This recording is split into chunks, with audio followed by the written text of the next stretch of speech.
Good morning, everyone. God bless you all. It's a joy to be able to gather together. And I really am just so grateful that our brother Neal Christie, an ordained elder in the United Methodist Church, can be here with us this morning. Neal has a long and productive history of activism in the United Methodist Church. I don't know about what happened before in his life, so you'll have to talk to him about that. Yeah. I'm assuming he had a life before he became ordained in the United Methodist Church. I would hope that he did. But he has worked with the Board of Church and Society for a number of years, which is where I first met him. And then moved on from there. He's been working with the International, or with the Native American International Caucus very extensively the last, I don't know, 3 or 4 years now, Neal? I think on the board for 3 or 4, but before that. Long time. And he's currently in the Baltimore, Washington annual conference, lucky for us, because that means we get to see him and he gets to work with us on a much closer kind of basis. And what's your official position there? Social justice? So I know the part of it is, I kind of have a lot of hats there, but it's executive minister for connected engagement. So keeping our connections going. You go. Everything the DCM didn't want to do is what I get. So okay, well, that gives you some all sorts of possibilities. Yeah. So, and Neal, let me just invite you to share whatever else you would want to share about yourself before we begin. You're kind. So thank you, friends, for saying yes to this morning. And what else to say about myself? So my family's originally from India and Pakistan. I grew up in New York, New Jersey. I served churches in New Jersey, worked with churches in Connecticut, in New York City, Harlem, the South Bronx, rural churches in Greater New Jersey Conference, what was then called the Northern New Jersey Conference, with cows on one side and alfalfa on the other. And so I was in very rural settings, and then was a hospital chaplain for a while, and a trauma chaplain, Robert Wood Johnson in New Brunswick, New Jersey. Then moved to the big city, to Washington, D.C., where I spent a significant amount of time. So home for me is fluid. I find myself at home in so many places. And it's a blessing. It's a privilege to do the work that we do. And I'm very blessed that I get to do the work I get to do, which is hopefully listening to what communities are doing and working with them, partnering with them as they pursue levels of justice. Now more specifically on legislative justice. So at one point I did more education. I oversaw the educational work for our agency. Now it's more building out from the bottom up a legislative team and the legislative priorities for the Baltimore, Washington Conference, and then working with the Peninsula Delaware Conference as the bishop has responsibility for both areas. So that is more than you need to know about me. I have 2 children, Kalia and Kai, who are still sleeping. We're right over there. We are, and my spouse Lois is a psychotherapist, now in private practice. She worked with wounded warriors for more than a decade. Then before that with children in treatment, residential treatment centers. So that gives you a sense of where we are. The church we attend is Dumbarton United Methodist Church in Georgetown, DC, Mother Church of Methodism, very active church, welcoming church. But that's enough. Thank you. Thank you again for the privilege to be with you today. Well, so we'll just invite you then to take it away. Maybe what we want to do, Pat, is have everyone on screen introduce themselves, since we're not an overly large group. And maybe if folks could, each of you, say a little something about where you are in the jurisdiction, but maybe also say a little something about what your interest is, particularly in this this webinar this morning, about how to, where your level of experience is with pursuing legislative action, or particular issues that you want to try to address. Yeah, so I'm Jennifer Kirby. I am in Wilmington, Delaware, in the Peninsula Delaware Annual Conference. I serve as secretary to the Jurisdictional Committee. Thanks to all of the good leaders who have gone before, and to all of you who work so diligently in your annual conferences. I have been fairly involved in advocacy work for the last 25 years or so in different areas. So I'm really here to just enjoy Neal's presentation and hear more from you about how the Native American Ministries Committee might be able to support our local annual CONAMs. Amen. Pat, I'll pass it off to you as our president, eh? Okay. Well, I hesitate to call myself a president of anything. I'm chair, and I've been active in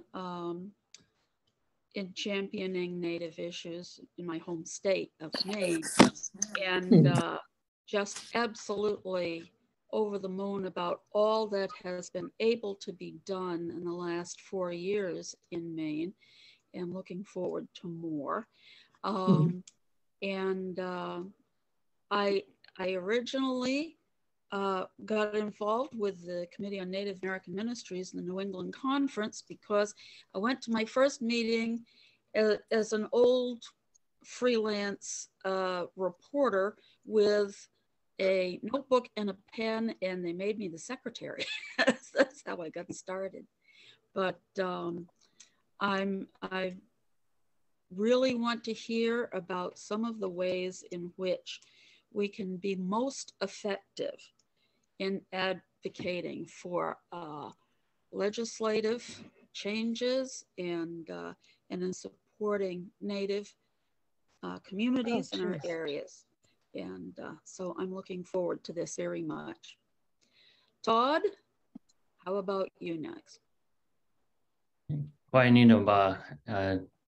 Hello, friends. My name is Todd Warfield. I'm the communications chair for the Northeast jurisdiction. I am in the New England Conference as a lay person, currently discerning whether to go into home missioner space. I've been in the advocacy space for almost 20 plus years, like Jennifer, in various indigenous spaces in New Hampshire, especially. I've just gotten very active in the African-American and Black space within my own conference and state within the last 2 months. Very happy to have you here, Neal. I'll pass it to, let's say, Sharon, please. Good morning. I'm Sharon Schmidt. Good to see you all. It's been a while. I live in upstate New York on Oneida traditional territory, part of Upper New York Conference, and been involved with Native Ministries for probably 20 years. Served in positions with NEJ, with our CONAM, in and out of many roles. Also on a grant through Upper New York, the Katie Grant, where we give monies to primarily Indigenous and groups of people of color for need for education, for other needs. I've taught through United Methodist Women, beginning with Tom Whitewood Fassett's book, and then did some other teaching and advocacy through them. I was a local pastor on Onondaga Nation. And right now our focus, Kay Wilbert is our chair, and I can't really speak for Kay, but I think our focus has tended to be for our 3 Native churches to keep them functioning, to listen, and to respect their needs, help when we can, and also within New York State, because there are many legislative issues there, certainly looking at the broader issue of boarding schools. But, you know, our numbers are, we're all getting older. So we try to focus carefully as to what we can do. We have good communication with our local churches, and we try to keep them up to date with legislative issues and needs.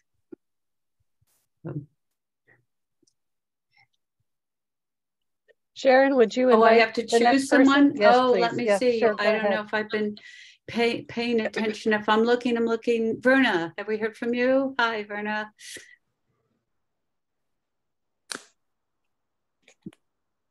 Hi, I'm from Eastern PA Conference, and I have two of my committee members here with me, and they'll be speaking up later. I think I have Neal to thank for being here.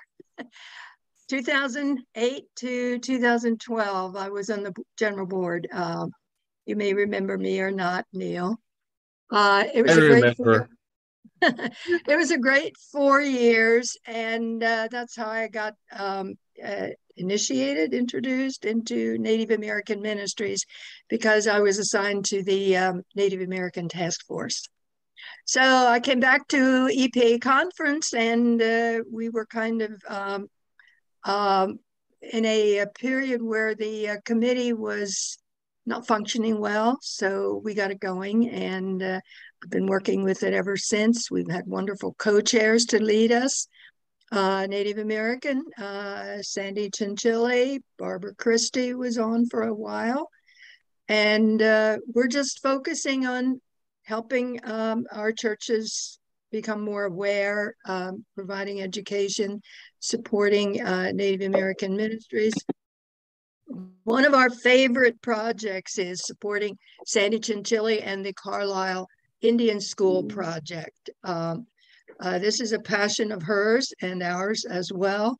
So we're doing what we can to foster that, and hope that project can come to fruition. So EPA conference, and glad to be here. So do I pass it on to someone else? Yes, please. All right, Barb Revere, our co-chair. I had a feeling it was coming my way, so I unmuted myself. Good morning, everybody. My name's Barbara Revere. I was raised in Nebraska. I was raised on a ranch. I attended Chadwin State College, and in 1973, I found myself as part of the occupation of Wounded Knee. So I would have to say that's probably when my first hint of advocacy began. I do co-chair the Eastern PA Conference. I have to say that probably my passion lies with the missing, murdered Indigenous people.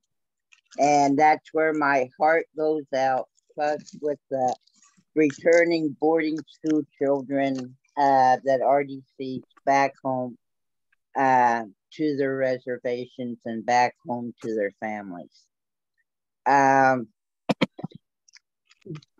Also have a passion with right now trying to create a Native American type of ministry out within our own local church. And one thing that our conference is working on right now, and I think it's the very beginning, is helping local churches write land acknowledgements, the true heartfelt land acknowledgements that they can do at their own services. So Paula, you don't get by. I'm passing it off to you, Paula, but I'm very glad to be here. Hi, I'm Paula Shiflett. I'm also within the Eastern PA Conference. We're over near Lancaster, I'm over just above Lancaster City. And right now I'm just really learning. My husband had done a missionary trip several years back out to the Blackfeet, Reservation to the eastern side of Glacier National Park, and got to be friends with the new minister at the time out there and his wife, Calvin and Sherry Hill. And we were pleased to host them at our home when they came in later, several years later, for a week, which was wonderful. It was actually really nice. Both our kids were in college and everything at that point. And because I didn't know very much, still don't know very much, so I'm here mostly learning from everyone else.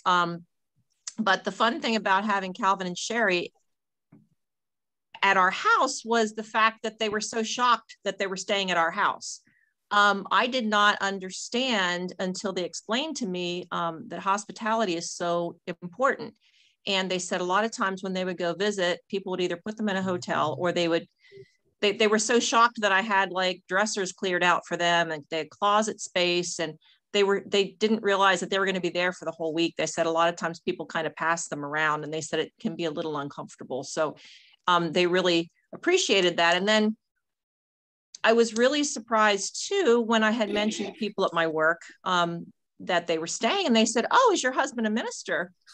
I said, "No." "Well, then why are they at your house?" they would say. And I said, "Because they're our friends." And it was just very strange. And then one gentleman who was quite educated, had, a master's degree, and he said, are Native Americans allowed to be pastors? He said, and I thought, oh my goodness gracious. So anyway, it just was interesting. And being in Pennsylvania Dutch country, they had a whole other issue going on. Somebody had provided them in Montana with a Belgian draft horse, and they couldn't find tack that was large enough for this horse because everybody has Western style tack out there. And they said, "Do you think we could maybe find some places that might have draft horse tack?" I said, "Oh, we can help you there. We're in Pennsylvania Dutch country. There's lots of tack shops." So we ended up going to a lot of different tack shops. And the only people who did not look twice, because Calvin, I don't know if any of you have met him, has the braids, and he's got, the earrings, and he had the mohawk going on. And the only people that didn't look twice at Calvin were the Pennsylvania Dutch. They didn't care. They were talking horses and they were having a great time. So it was just really, really a great visit. But from that, I just learned so much from them. And we just kind of have a heart for that, especially that specific ministry out there that we like to support them and kind of keep up with what they're doing. And so anyway, we ended up on joining CONAM, my husband and I. So anyway, I'm here to learn, and thank you for the opportunity. Thanks.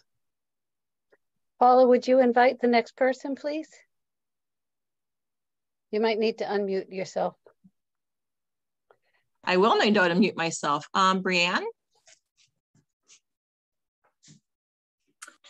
Hi, I'm so sorry I am late to the meeting. I'm having a piece of my car fell off last night, so dealing with that this morning. And then my cat is having some problems today too. So I'm not really sure what we're saying, but I'm from New England Annual Conference, and my passion and interest in working with Native American peoples began when I moved to rural Nome, Alaska in 2007, and continued my interest when I was at Boston University studying theology, and focused a lot of my papers and interests on Native peoples.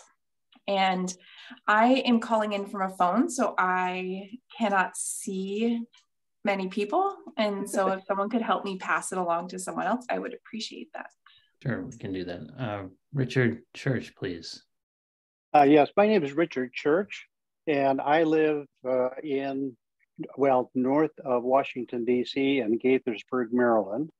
And I am part of the Baltimore-Washington Conference, and work with Neal there at our conference, CONAM.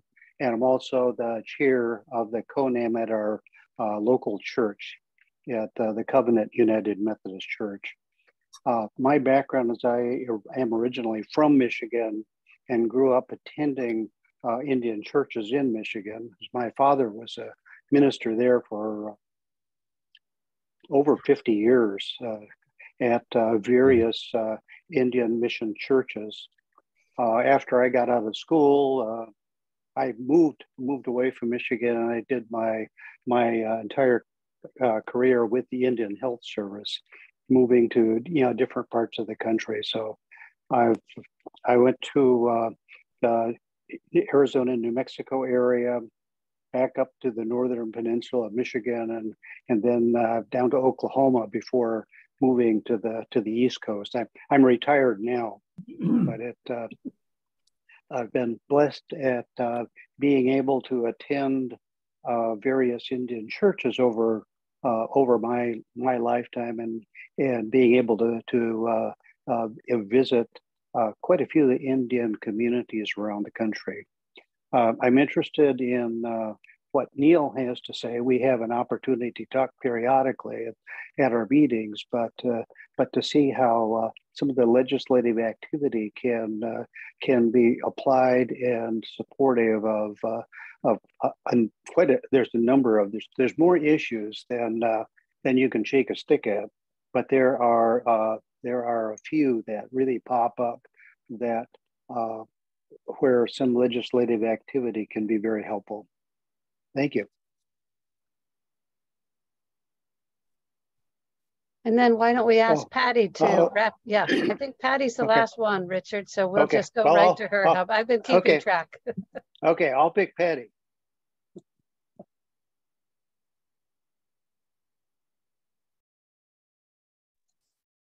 Patty, you need to unmute yourself. Yep. The little signal just came on. Thank you. So I just started by saying good morning. I'm Patty, and I'm the Pauling United Methodist Church voting rep. I've been with CONAM several years now on the committee. I got the email invitation from Jennifer this morning letting me know about this meeting. I wasn't quite sure what it would be all about, but we started by saying one of the purpose today is to support our CONAMs, ideas to support our CONAMs. So I do have ideas that I've been working on and working in conjunction with my pastor at my church for his input. But I'm a cultural anthropologist and cultural historian. I have degrees in that, and I'm indigenous myself, although I'm multicultural, so I'm many things. But just for a little background, my great grandmother was born and raised on Kanawaki Res near Montreal, and so I'm Keneon Kehaka, aka Mohawk. So that's my background. But my idea for the CONAMs that I've been working on, I'm very excited because I do have some skills and expertise, things cultural. My idea was to develop, besides just doing the Native American Sunday once a year message and service, to develop a series of Sunday services and messages that would address our scripture, love thy neighbor.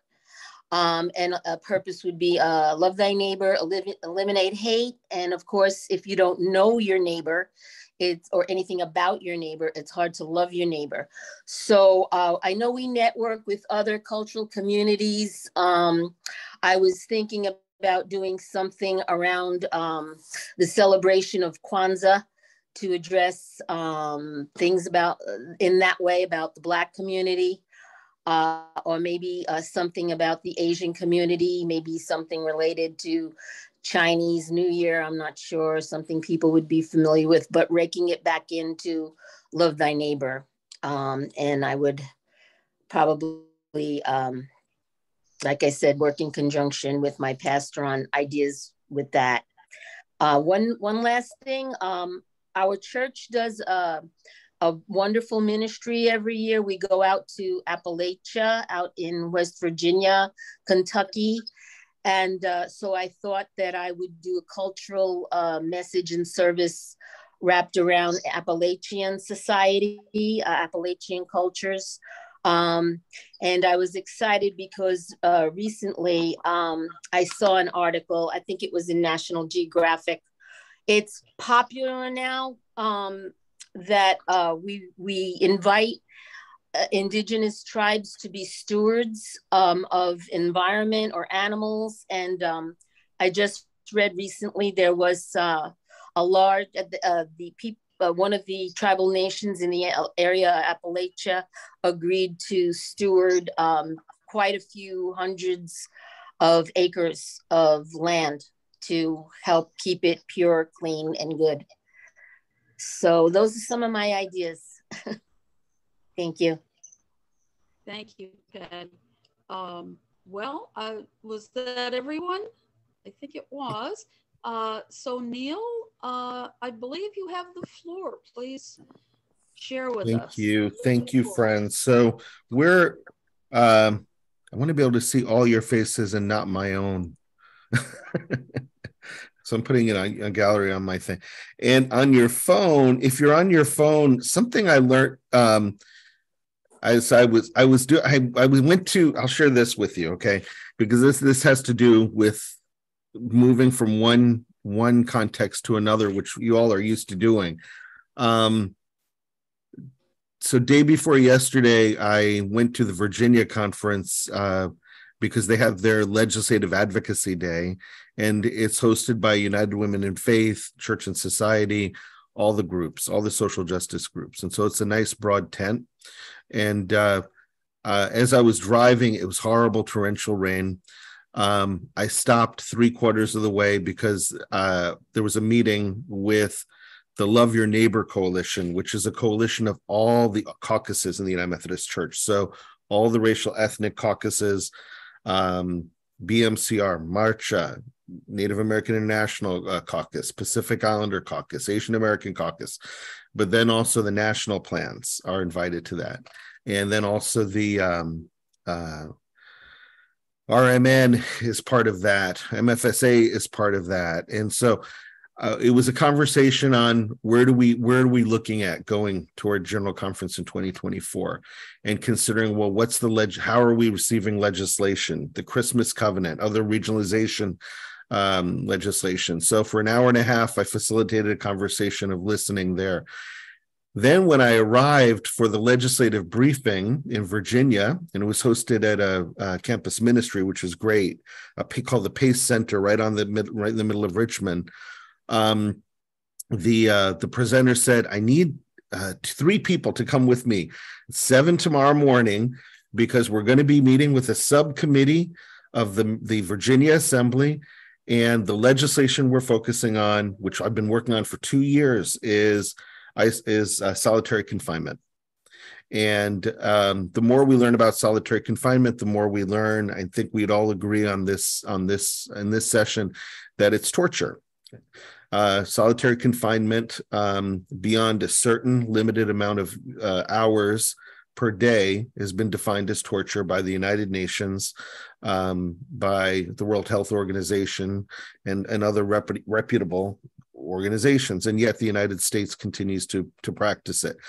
This was the one chance that the first time that the state of Virginia, is the first state in the South, could eliminate these practices and really limit the use of solitary confinement. So she said, Neal, will you go at 7 in the morning? I was like, great, I'll go.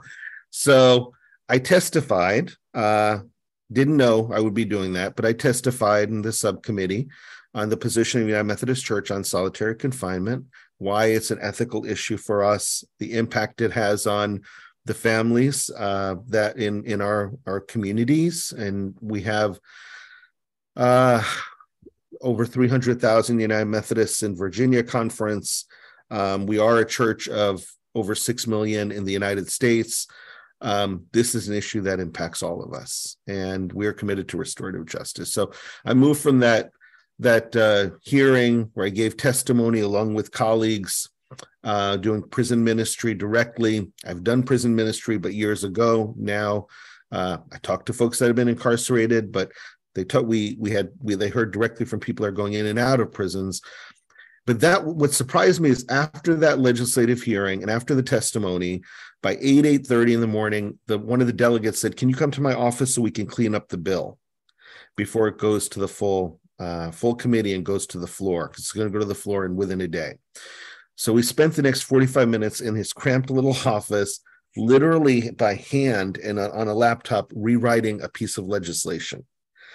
And I just stood there and I thought, oh my Lord, this is something I've not seen. I've worked with members of Congress. I have prepped people to give testimony, women who've come to Washington, D.C. to tell their story about their sisters or their mothers who are missing or who have been murdered. And I've been with them, but I've never been in a situation where I've watched, when I've been invited to comment on legislation. It's a fascinating experience. So I thought this is sort of the back end. I'm so used to the front end where you meet with a legislator and you tell your story and you try to make your point. But this was sort of the culmination. The blessing here, and then I'm going to stop on that story, is that for the first time, the state of Virginia will have a law that limits solitary confinement. And it's because of the faith groups. It's the faith groups.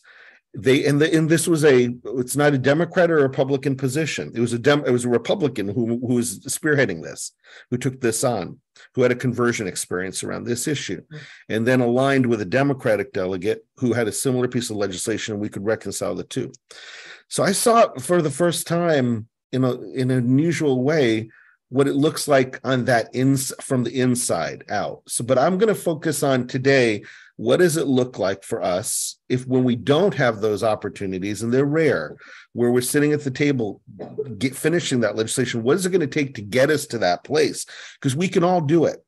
I didn't expect in the middle of the rain on my way to Richmond that within less than 24 hours, I was going to be sitting in a legislator's office working on a piece of legislation. I never expected it.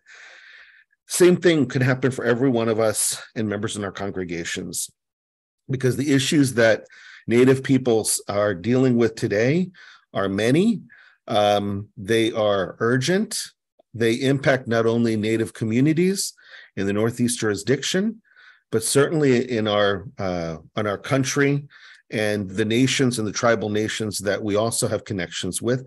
And then I'll expand that to our Indigenous sisters and brothers, our siblings across the United Methodist connection, and then across faith traditions, including non-Christian faith traditions. So the work we do is sacred work. It's interconnected work. And so with that, I wanted to read something from the book that I just referenced at the beginning of our session called How Do We Become Green Earth Communities? Inventory, Metamorphoses, and Emergences and Emergencies. And it's by a new friend of mine, Claudio Carvalhais, who's a Brazilian theologian at Union Theological Seminary in New York City. And this is what he says. I want to start with the term metamorphoses as a borrowed term from the field of biology. So some of us are scientists in this session. And philosopher and biologist Emmanuel Cochia, who says, let us call metamorphoses these twofold evident truths. Every living thing is in itself a plurality of forms, simultaneously present and successive. But none of these forms truly exist autonomously and separately. They're always defined in immediate continuity with an infinite number of others that came before them and that will come after them. Metamorphoses is both the force that allows every living thing to be staged simultaneously and successively across several forms. It is the breath of life that connects those forms with one another, allowing them to pass into the other. There is just one life, and that is shared through every single living being everywhere on planet Earth. Humans, dogs, snakes, flies, bacteria, fungi, plants, birds. We are all expressions of the same life that animates us all. The same life that flows in and out created this vast form of diversity, and it is the same life that happens through metamorphoses. And then one more piece here. I love this. In the creation story, God breathed into Adam and Eve, therefore, the breath of life in God, in the very air we breathe. Every living being carries or has carried once a form of air, or that was the very breath of God. From the very beginning, we carry some form of air that was from the very beginning. The atmosphere made of air is God's breath. follow the Big Bang, and we will see that the plants who were once creating air, those plants are our creators. Those plants are our creators. So I share this because for me, it reminds me that the work of advocacy, and then more specifically legislative advocacy, is rhizmatic, in that when you, for example, you look at the bottom of a tree, the roots of a tree, we don't see how trees communicate with each other, right? From the roots on up. We don't see it. But underneath, trees feel, they think, they can sense when harm will be done to the community. They can alert one another. They will feed each other, even across different kinds of trees, species of trees. They have the ability to feed each other through the roots when one is sick. So this interconnectedness that we don't always see, that happens beyond first impressions, for me is an important illustration of what we do with advocacy. Because advocacy, the way we tend to think of it in a colonial perspective, I would argue, is very linear. It's very top down. And I appreciate what Jennifer said, it's fear-based. And I will admit that there are times that I've succumbed to that I have participated in us, them, win, lose scenario. But my hope is that we in this community, those of us who are in solidarity with Native communities, those who identify as Native and Indigenous, that we can communicate to our communities that this work is sacred, interconnected work, that it takes the form of legislation, but there's something sacred and wholly unexpected happening within it.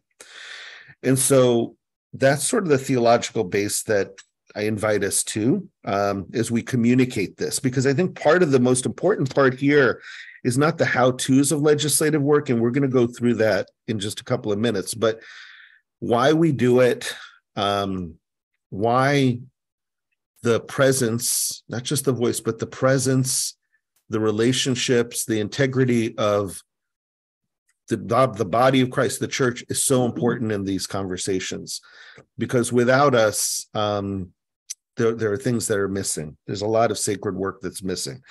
So with that, I want to share with you, so why is it that United Methodists should take part in legislative advocacy? And then I want to open up to some questions, and then we're going to get to specific pieces of legislation. So what does it mean, right? We're talking about advocacy. We talk about justice. We begin with this notion of justice. There is no justice unless it's between equals. So we need equity to have real justice, don't we? So we pursue justice. We pursue biblical understandings of justice that are based on our covenant with one another, loving God and our neighbor as ourselves. We are dependent on one another, interdependent. And this, from our notion of justice and our practice of justice, we come to advocacy. And advocacy, frequently, some people will use this language, and I don't like this language, is we speak for those who have no voice. All of us have voice. Even those who are silent have voice. And the question is, do we have the ears to hear? Jesus talks about, do we have the ears to hear? So we all have voice, we all have presence, we all have story. And we all have needs. We all have experienced some levels of not only inequality, but inequity and inequitable relationship with the systems that oppress us, marginalize us, try to erase us. So how do we rectify this? How do we repair this? We do it through advocacy. And that is speaking up, speaking out. Right? Speak to where the powers that be. But legislative advocacy is slightly different in that it works with the existing institutions that have been set up, that we have inherited. And either we are going to choose to change those institutions, which you all may choose to do. You may choose to work outside of those institutions. That's another option, right? To create justice outside the legislative networks that exist, whether it's the Assembly or the City Council or the Senate or the House or the White House. You can do that. Or we can engage with those existing institutions at the various levels. I was doing it in Virginia, at a pretty local level, because they were delegates representing counties, and then it's going to go up to the governor to sign. So it moved from local to state. It wasn't national politics. Some of us on this session, we've done that level of advocacy. We've been involved in that, and then we've also done national, and some of us maybe even done international advocacy as well. But the question is, do we choose to engage with those institutions? If we choose to engage with those institutions, which is what I want to focus on now, then how do we do it? And how do we do it as people who identify as United Methodists and United Methodist Communion? And it's important to be able to articulate that to our people, because they wonder, why do we even do this? Like, does it matter? What makes it distinctive? So bear with me as I go through some questions and then provide some answers. And you can certainly build your own answers into these questions, in response to these questions. But I begin with the basic question: what does it mean to take part in legislative advocacy? And so I would say that the mission of the United Methodist Church, we've agreed, is to make disciples of Jesus Christ for the transformation of the world. So how do we transform the world? One method is through legislative advocacy. So we do it together with millions of faithful people who accept God's call, not only to meet immediate needs, to offer care and compassion, mercy ministry, feeding the hungry, visiting the sick, the imprisoned, clothing the naked, welcoming the sojourner, the migrant, the asylum seeker, especially today. And in this process, we encounter Jesus, Matthew 25, verse 31. We reduce the distance between those who suffer and those with the ability to alleviate that suffering. And we pray for God's kingdom to come on earth as it is in heaven. So there's biblical mandates for legislative advocacy that builds on our ability to do mercy ministry. Legislative advocacy, though, says, while this is well and good and was necessary, if we're going to change some of the systems that continue to oppress, marginalize, and attempt to erase peoples, then we must engage with those institutions. Mercy ministry, we know, will offend very few people. Yeah, people want to give. Justice ministry, we know through legislation, will almost always offend someone, because the perception is that we're getting involved in politics. They'll have the perception is that we're out of our league. I think it comes out of a feeling of, we want to remain ignorant. We don't want to know how things are decided. Or that's my vote out here, but this is my faith over here. And so how do we have that conversation with people? How do we have that conversation with people? Especially when the dominant culture would have us say, we'll take care of it for you, in a paternalistic way, right? We'll take care of it.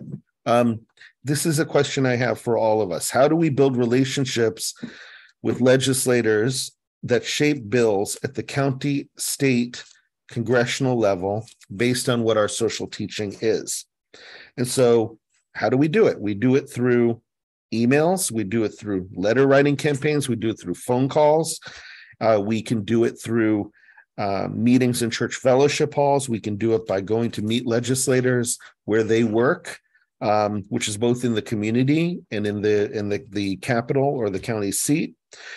We do it by meeting with them in their places of worship, where they work, where they rest, where they learn, finding out more about who they are, what they care about, knowing that the more we know about them, the more we can find some commonalities around the issues that bring us together in the NEJ.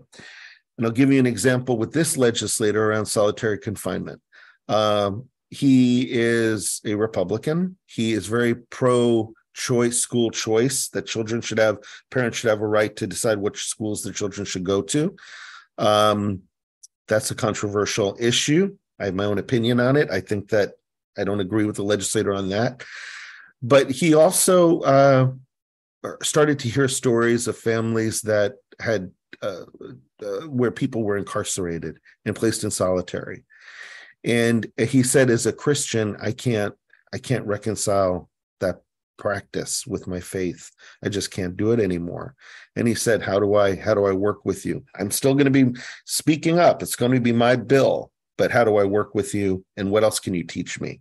So he was willing to listen, and he was willing to be taught in his own community by his constituents. So there are many methods that we can use. So the question, though, that will be brought to you all is this: are United Methodists lobbying when they engage in legislative advocacy? People have said to me over the years, Neal, you're a lobbyist. And I'm like, I'm not a lobbyist. The agency I worked with is not lobbying. And now with Baltimore Washington Conference, when I go meet with legislators, we're not lobbying. Well, how do you distinguish between lobbying and legislative advocacy? This is how we distinguish between the two. Only the General Conference of the United Methodist Church can speak for the United Methodist Church, okay? But congregations in the United Methodist Church can apply the positions and the values that we have to support policies that are articulated by the Book of Resolutions, the resolutions in the Book of Resolutions and the United Methodist Social Principles. We can apply them to the issues of our day. So the United Methodist Church says, and this is a quote, we have the right and duty to speak and act corporately on those matters of public policy that involve basic moral or ethical issues and questions. The attempt to influence the information and execution of public policy at all levels of government is often, again, this is very carefully crafted language, is often the most effective means available to churches to keep before humanity the ideal of a society in which power and order are made to serve the ends of justice and freedom for all people. So the most effective means is for us to do legislative advocacy. The United Methodist Book of Resolutions also says Scripture recognizes that faithfulness to God requires political engagement by the people of God. Very clear. When I reread that, it gave me more hope for our church, that if we really read what we say we believe and put it into practice, instead of running from it or hiding the good news of what we say we do, then we have some more hope. I'll read it again. Scripture recognizes that faithfulness to God requires political engagement by the people of God. So political engagement doesn't just happen out here when I leave the sanctuary. It happens in the conversations we have in the sanctuaries and the fellowship halls about legislation that's inconsistent with Christian teaching. So then the question is, are we lobbyists? We're not lobbyists. We're doing legislative advocacy. Are other religious organizations participating in legislative action? Yes, we're not doing it on our own. The Friends Committee on National Legislation is probably one of the best examples. The Ecumenical Advocacy Alliance is another. Council on Islamic Relations does superb work. So there are many, many, many, many organizations at the local level, the state level, the national level that we can look to. What makes legislative advocacy different for United Methodists? So we know when we took a look at John Wesley going forward that we were involved in mass movements. The indigenous self-determination movements are part of Methodist history.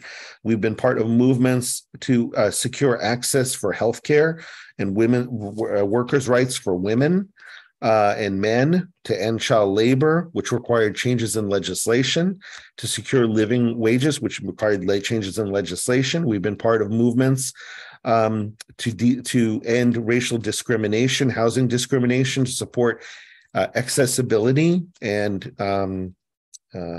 increasing the voting rights opportunities for people to vote, increasing environmental protection, promoting fair labor laws, standing up for disability rights, freedom from religious persecution. All of these are required some engagement with some pieces of legislation. How do I respond to church members who tell me we shouldn't be political and that the separation of church and state stops us from doing anything? This is what our social principles say. The United Methodist Church historically has supported the separation of church and state, yes. However, the church should continually exert a strong ethical influence upon the state while opposing policies and programs that are unjust. So it's very clear. It's not just in theory that we oppose policies and practices that are unjust. We oppose policies and practices that are unjust. Very clear. It's very clear.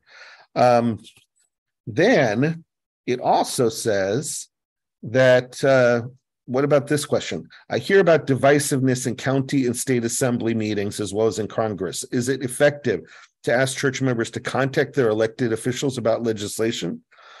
It is encouraging and satisfying when policymakers share their views and positions. Okay, this is what I would argue. It can feel discouraging and even disheartening when they do not. We may agree with several United Methodist positions.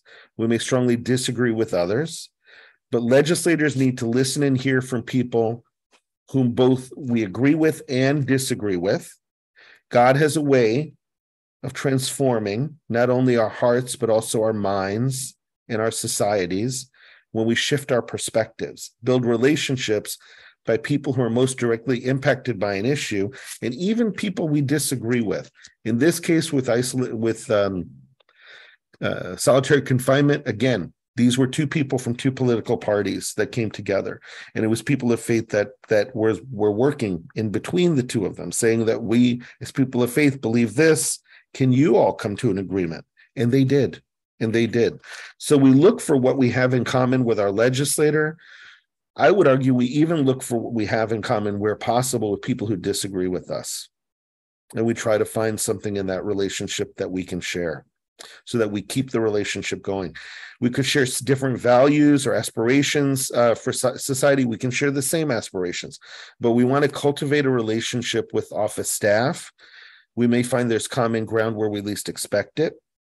We want to tell our story to our legislators, explain why we care about an issue: clean energy, air, water, food, the physical safety of women and children, access to healthcare, education, technology, the well-being of refugees, migrants, sojourners, the rights of persons living with disabilities, restorative justice, people leaving incarceration. We tell our stories. We tell our stories. We explain why we're concerned, and then, as important, why it impacts our particular community.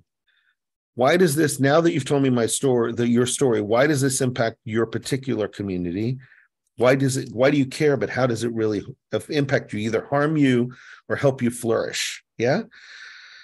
So then the next question people often will ask, though, is can United Methodists support particular candidates for office? This is a big one, right? And I want to share with you what the IRS says. My favorite agency, the IRS, and the federal government, says, all Section 501(c) organizations are absolutely prohibited from directly or indirectly participating in or intervening in any political campaign on behalf of or in opposition to any candidate for elective public office. Contributions to political campaign funds or public statements on positions, verbal or written, made on behalf of the organization in favor of or in opposition to a particular candidate for public office clearly violates the prohibition against political campaign activity. Violating this prohibition can result in denial or revocation of tax-exempt status and the imposition of certain exercise taxes. So people usually stop at that and they say, okay, so we can't support a political candidate, so we can't get involved in politics. It's like, no, we cannot endorse a political candidate. We cannot give money to a political candidate. We can listen to a political candidate, and in fact, congregations frequently do. One form of legislative advocacy is to invite candidates to come to our churches and to come for candidate forums. And I'm not sure if any of us have done this or hosted it. We can talk about what that would look like. But if you're like me, in my first congregation I served, I had a member of the congregation who was running for the school board. And so he asked if he could speak to the church. And I said, absolutely. I said, and he was a very active member of the church. I said, I do need to invite at least the other candidates. If they show up, they don't show up, that's their decision. But we want to make a gracious invitation. And so we held that conversation. And so they could know where that person stood. The United Methodist Church, people will ask, well, does the United Methodist Church ever give money to a political campaign? And the answer is no. We do not have political action committees, otherwise known as PACs. We do not financially contribute to any political party or candidate. We are not registered lobbyists. There is no, I'm not aware of at least, any organization in the United Methodist Church, state, national, or federal, that is a registered lobbyist. We may be members, a particular congregation, and it's sometimes conferences. I believe the Great Plains Conference does do this, and Iowa has in the past. And in Pennsylvania, they have. In Western Pennsylvania, at one point, they did. Been members of organizations that are separate 501c3. So they're not a political action committee, but they are registered lobbyists. Those offices are registered lobbyists, but they do not speak for the United Methodist Church. And those are very rare instances nowadays.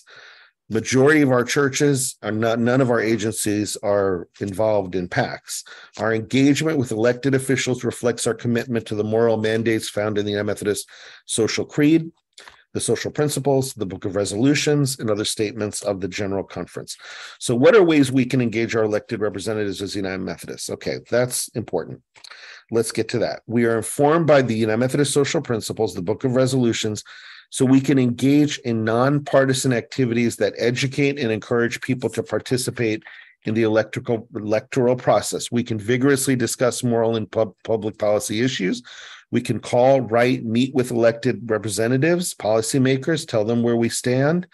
We can sponsor voter. And this is something most congregations don't do. And it would be interesting to hear from you all how the NEJ CONAMs can do this in a way that's meaningful. We can sponsor voter registration drives if conducted in a nonpartisan manner, so we can get people to register to vote. We don't care how they vote. We want them to vote. We want to make sure they're all registered. We can provide education on specific legislation to our congregations in a nonpartisan manner. So we could put together sheets that show, here's the legislation. Church and Society used to do this. They don't do it anymore. I wish that Church Society did. Putting together sheets of like, this is what the legislation is. This is what the United Methodist Social Principle or social teaching is. And this is what these are. Yeah, you put them side by side. And you can put down even where candidates stand on the particular pieces of legislation. So people are aware, and then they can make their own decisions. As a matter of Christian discipleship, loving as Jesus loves and seeing as Jesus, she is God's people, and as Wesleyan spiritual practice, again, that spiritual practice of interrelatedness, of perceiving interrelatedness, we can advocate for justice and fairness in our communities. We can work alongside faith-based and other civil organizations to promote the common good. But we always remind our people that we're doing it in the spirit of Luke chapter 4, verse 14. The Spirit of the Lord God is upon me, because God has anointed me to preach good news to the poor, to proclaim release to the captives, recovery of sight to the blind, and to set the oppressed free. So how will we participate in legislative advocacy? So we will do it in ways that are always contextual. Neal, I'm sorry. Number one, I'm concerned for you because you've been talking nonstop for almost an hour. Sorry. You might want to take a drink of water. Yeah. But I also wonder if right now might be a good place to pause. You can pause. To allow folks to respond, because you've given us a lot of information. And some of it might be new for folks. Some of it might be familiar, and there's really nothing to talk about. But if it's okay, if we can take just a little bit of time to invite. Let's open it up there. And I was almost done here with that. Is the methods that we can use are as numerous as the creative ministries we can imagine. There's no one fit. And it just doesn't happen that way. So let's open it up. Either questions, comments, or ways you've seen legislative action happen that's been really meaningful for you and you feel has been effective. So that's my question as we open it up.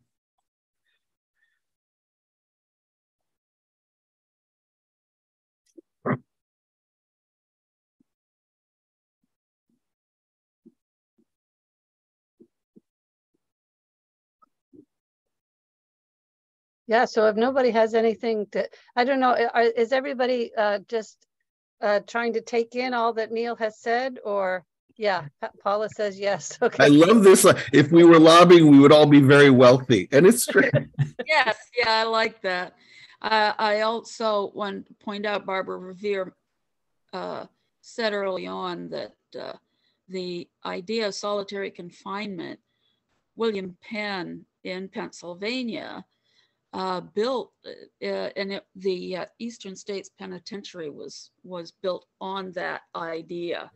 And it was, and I know that Charles Dickens, when he came over, you know, in the 1850s, said how cruel that was for punishment. And so I just wanted to give her a heads up for sharing that.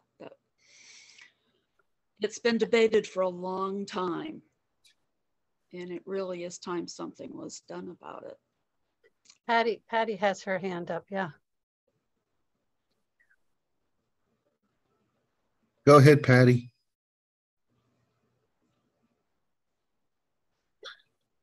Neal, my comment would be, thank you for being so clear about what's allowed and what's not allowed.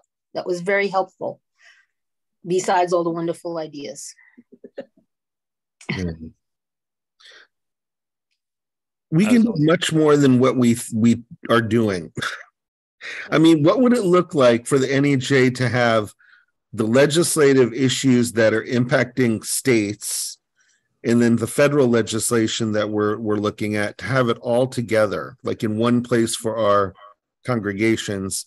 And again, we say this is the reason why the social principles or the resolutions support it. And we use that as a resource to educate our people. What would it look like to offer to be a place to register voters so that every single person who's eligible to vote can vote? What would it look like to do that? One of the easiest ways to do that is so many churches have mercy ministries, right?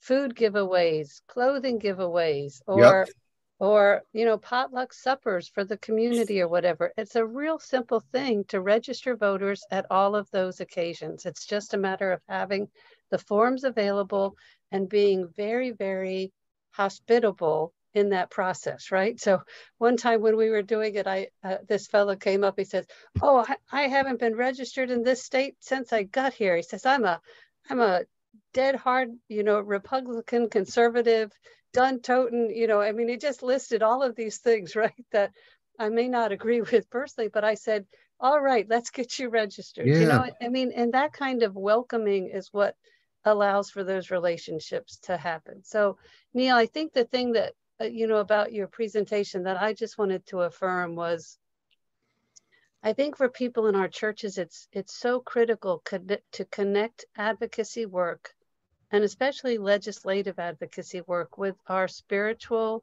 and biblical and theological practices, beliefs, and understandings. Because when we do that, then it allows them to see Jesus more clearly, for one, but it allows, as you say, I love that emphasis on that perceiving our interconnectedness as a spiritual practice. And I would add nurturing our interconnectedness as a spiritual practice. So I just wanted to affirm that and say, thank you so much for emphasizing that so clearly. Thank you. I would give my nod to this, because I know my late husband was a minister for 46 years, almost 47. And he, that was one of the things that, as we saw so many injustices come up, that he had to, you know, he and I talked a lot about this, that there's a difference between being political and speaking social justice. And I think that's a very foggy thing in a lot of people's minds, what the difference is. And I think, you know, it behooves us to learn with clarity what the difference is so that we can share it with others. And, you know, and Pat, that's a really good as you're saying that, I'm realizing how often do we have those conversations in our CONAM meetings, right? I mean, because if we're not starting with our local CONAM meetings, then how can we possibly expect members of our CONAMs to become involved and to understand why that political advocacy, that legislative advocacy is so important? I mean, especially, I don't know about you all, but not everybody on our local CONAM thinks the same way I do. Go figure, right? Yeah. But it's really important for us to have those times to nurture those relationships within our CONAMs. And from our CONAMs out to our churches, that we learn that so that we can use that in our advocacy among the churches, because very few people are clear on it. I too appreciate, Neal, the contextual tie-in with the advocacy work and tying it to our own, not only social principles, but book of discipline and scripturally based, because, I'm already catching flack at my own church around this work and bringing people to, awareness in these spaces and having, some actual language now behind me that you've shared to now, support my positions is going to be huge. Okay. Good. You. Todd, can I ask you what's one or two of the issues that people like, what? Why is Todd?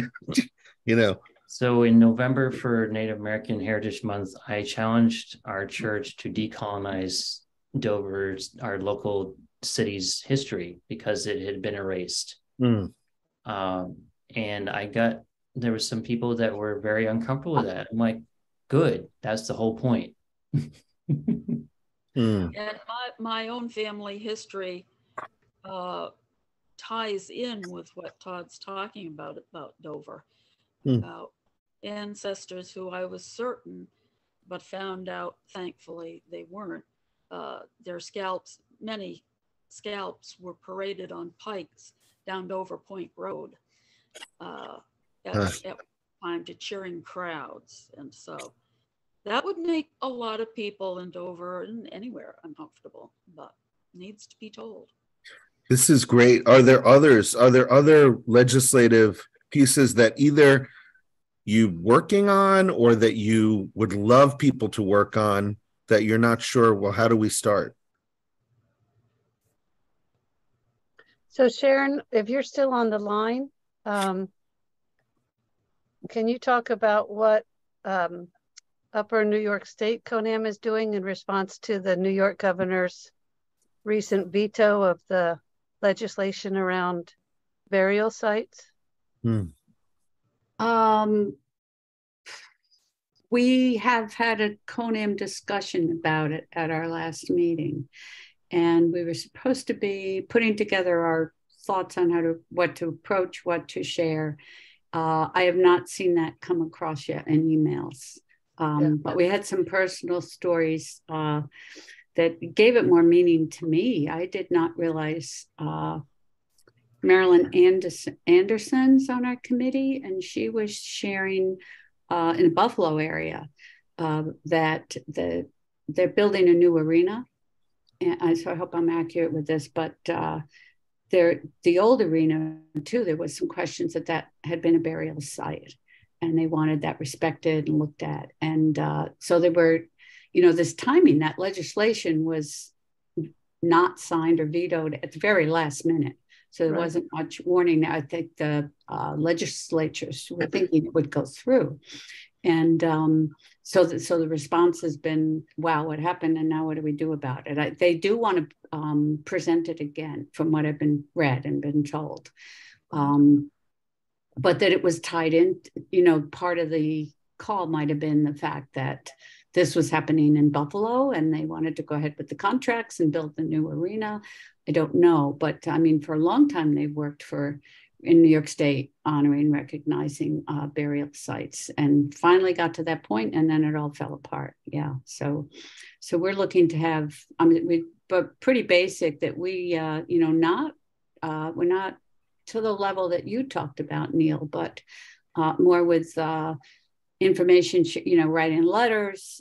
We were going to contact the legislatures but also informing our churches so they would know. But then you don't know how invested they are in following through, that, they're not going to necessarily feel that urgency. There's so much happening in our world as we do on our Native committee. So not anything too exciting. It's on our agenda. That's all I can say. Yeah. Great. Well, but I think that brings up a really good point, Sharon, that I think this work is really long haul work. This is, and especially within Native practice and Native communities, the importance and the necessity of sharing stories is the starting point, because that listening and hearing and receiving of one another's stories becomes like a foundation for continuing the work down the road. And so, Todd, when you were talking about at your church, that whole, we put out challenges sometimes, and those are good and important, right? But then we also have to do that work of sharing the stories to help make visible what has been invisible for so long, to make equal what has been dismissed for so long. That piece that you said, Neal, about there's no justice without equity, that because Native life and concerns has had to be invisible for so long, that's a huge piece of the work in terms of any kind of advocacy that we're doing around Native communities. And so I just want to list that up. There's been I've been hearing from Reverend Carol Lakota Easton out in the Illinois annual conference, that there's this wonderful research coming out now that is, and I don't know the name of the book, I'm sorry, but that talks about the necessity as a spiritual practice of sharing stories to provide. Neal, do you remember what that book is? I don't. That provides the basis for research and methodology within Native communities. That if we don't start there, then we are missing the entire, I don't know how to say it, like alignment or practice of honoring our ancestors and the generations to come. That's the best way I know how to put it. Carol would be much more articulate about it. Yeah. That's great. Yeah, I know it in New England. I know I brought it up at a recent CONAM meeting, that I like to say that people in New England think that all the natives left after the first Thanksgiving because we didn't like the way y'all's cooked turkey, I've had people come to me and say, oh, Abnaki, oh, that's like Apache, right? And no, I've answered, well, not unless you think Germany's like Italy, it's, but that's good. New England, it's so far in the shadows, that history, that the stories do need to come out and need to be shared. And that's one of the great things that the nations and bands in Maine have been able to use media recently to be able to bring out some of those stories. And I think I'm a storyteller, so I know that, that is a wonderfully effective way to open people's eyes.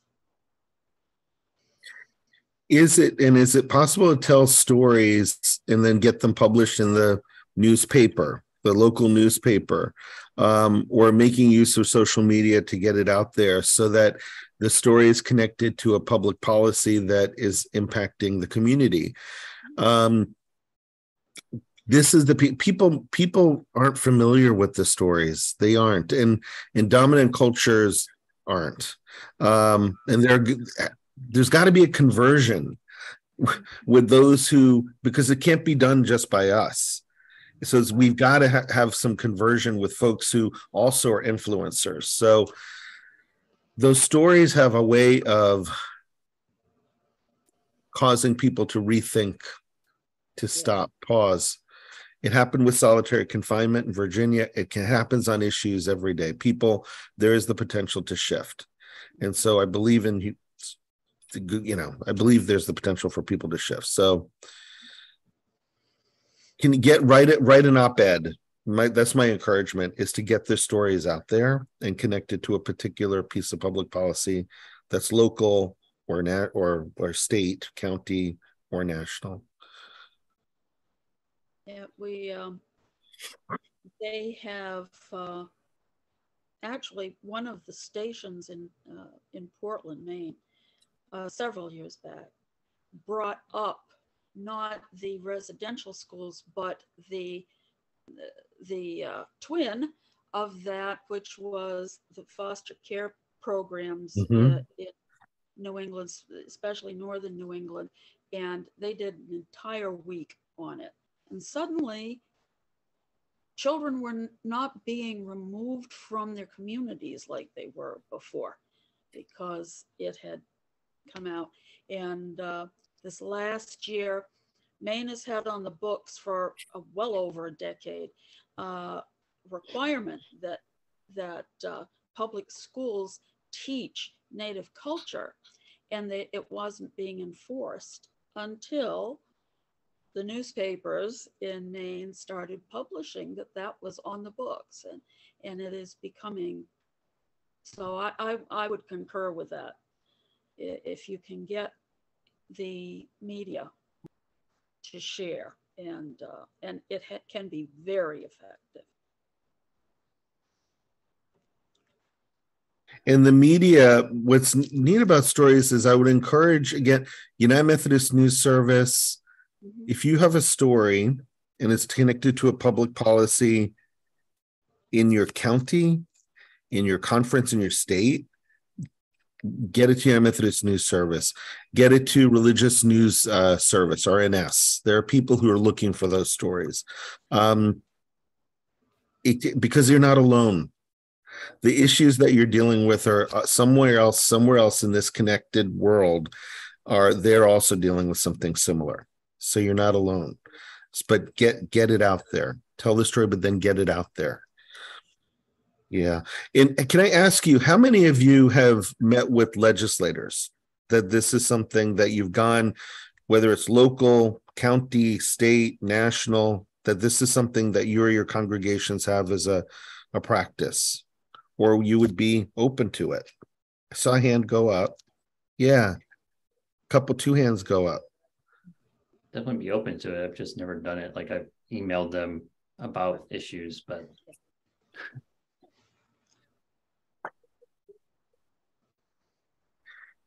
they're there. They work for you, and every they may be in session for a certain period of time. In Maryland, it's very short, and so we seeing them during that session time.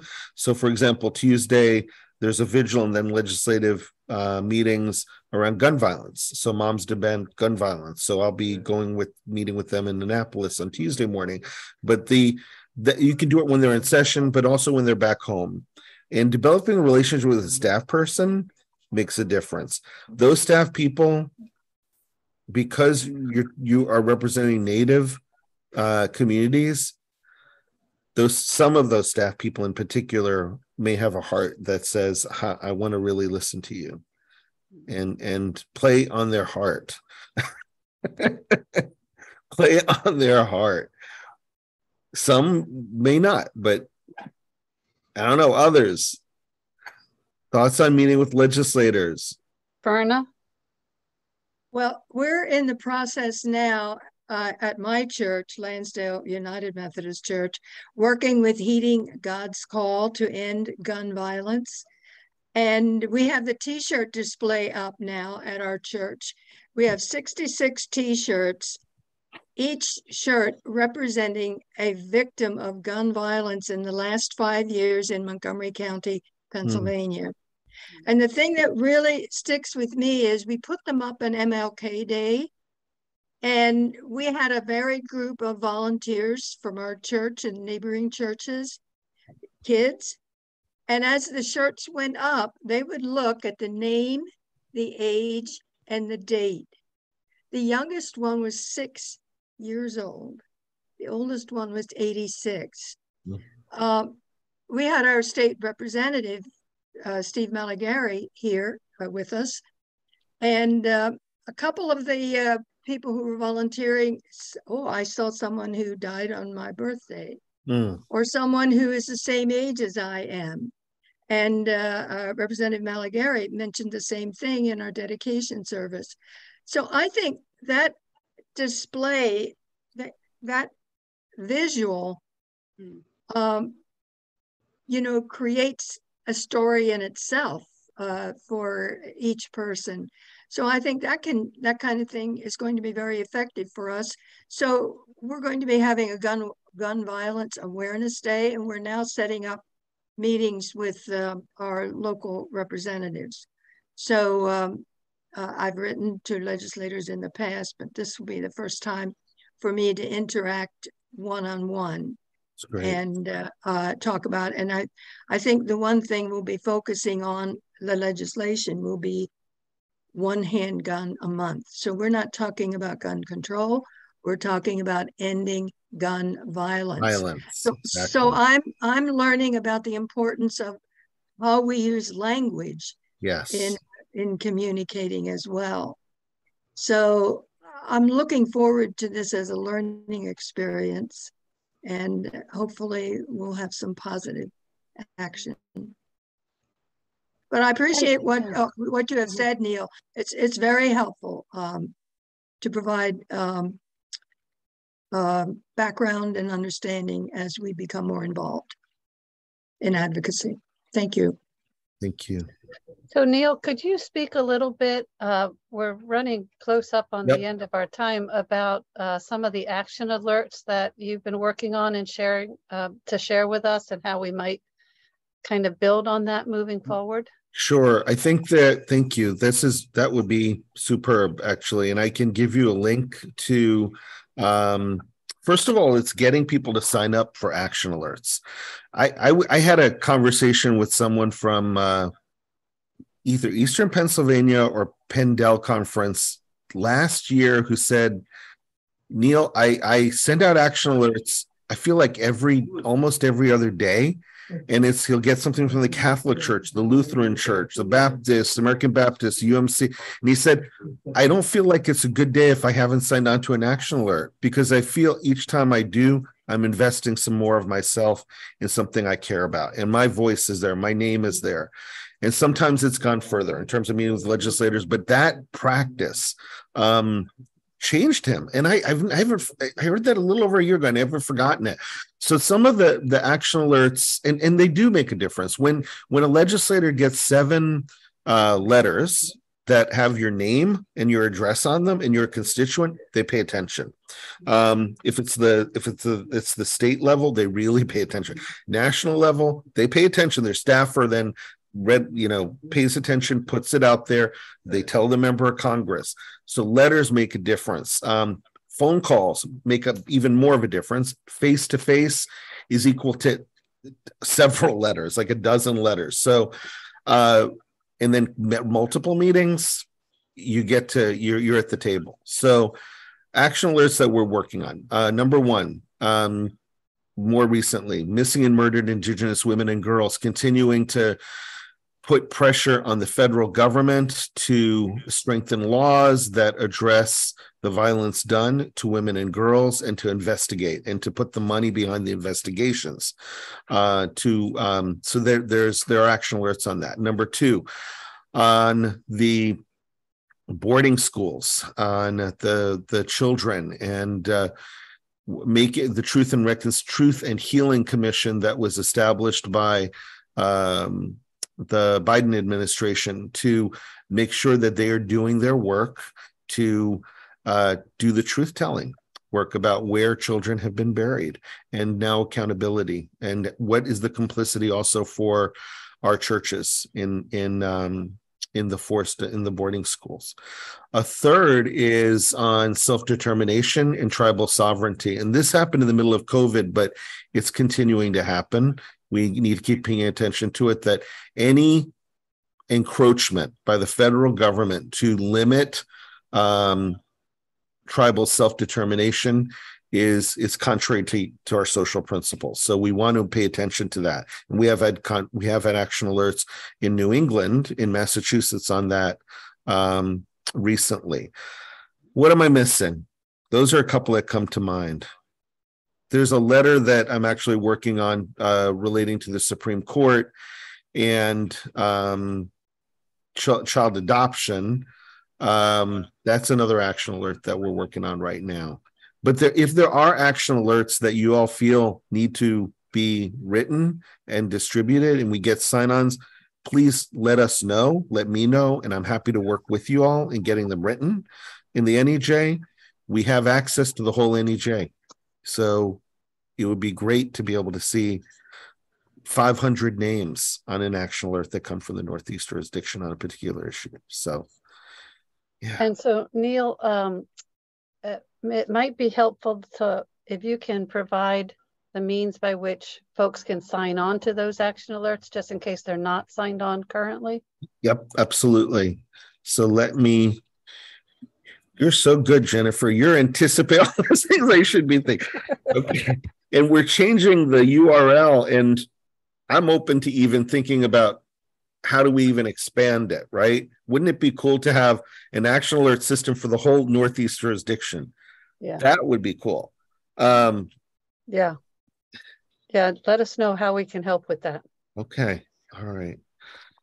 But right now, this is, I'm going to put a link. And I'm also putting a link into a group called 5calls.org, which is an app for a smartphone, which is just really helpful to maintain awareness about legislation. You get a daily kind of notice about legislation that is current, and you pick out kind of priority items for yourself. So I put that in there as well.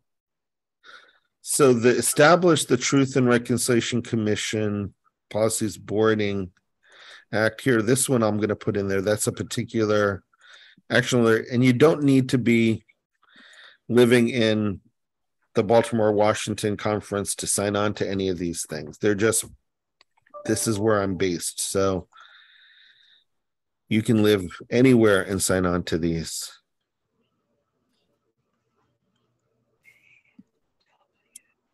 Okay.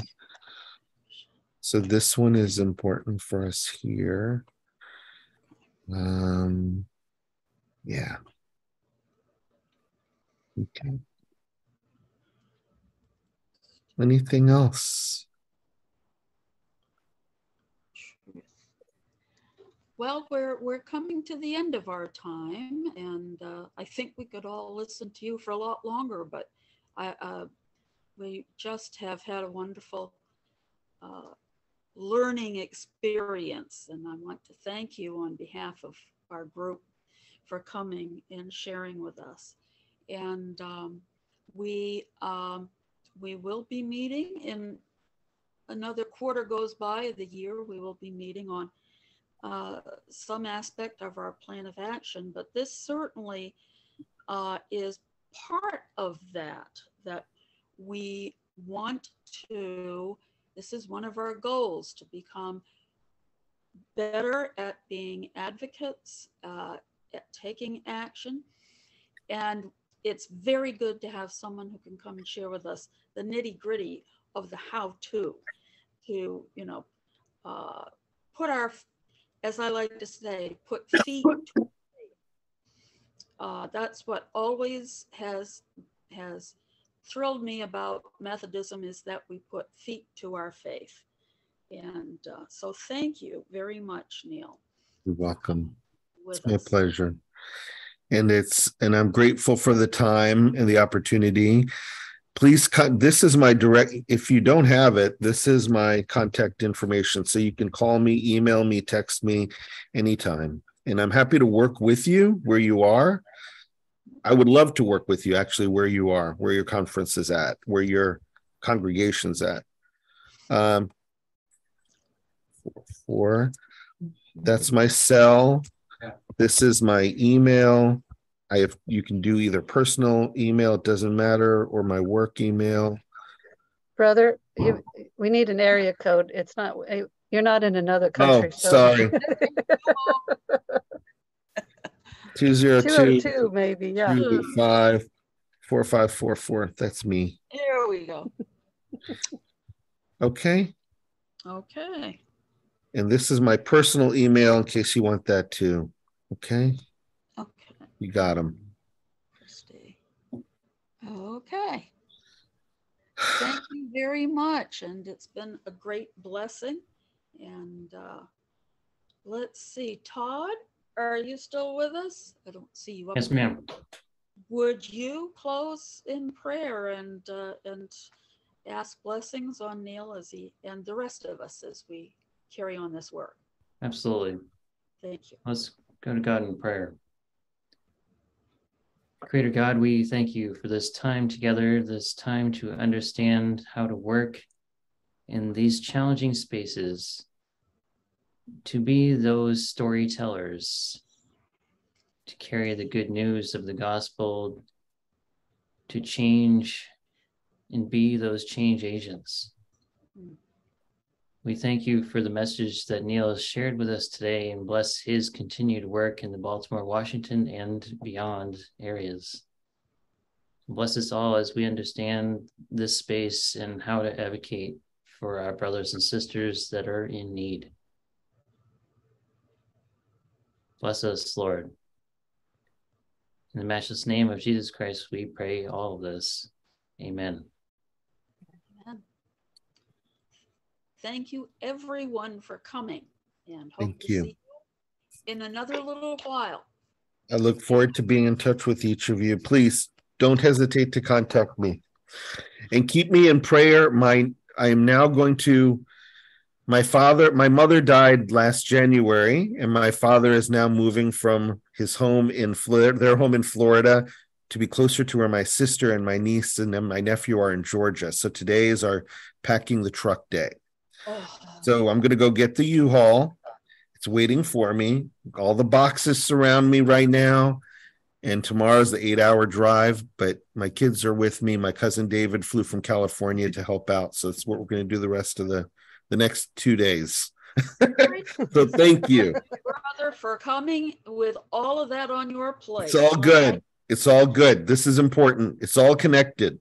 So your support means something to me. So it means a lot to me. So it's good to be with you. And this is important. So again, whatever you need, just let me know. Think of me as we're driving that road. We're going to do it. And be safe, all of you. Peace and thank you. Thank you. Thank you. God bless.